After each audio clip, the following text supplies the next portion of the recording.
Okay, here I am cooking some curry salmon.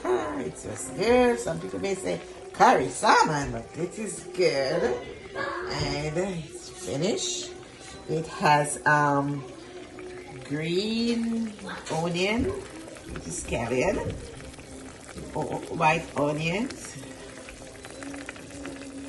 piece of scotch bonnet pepper, of course, and tomato, green bell pepper, red bell pepper, and of course we have a little black pepper and some garlic, yeah, and the curry, some turmeric, some cumin, and it's all done. But we're gonna have it with some white rice, which is so cool.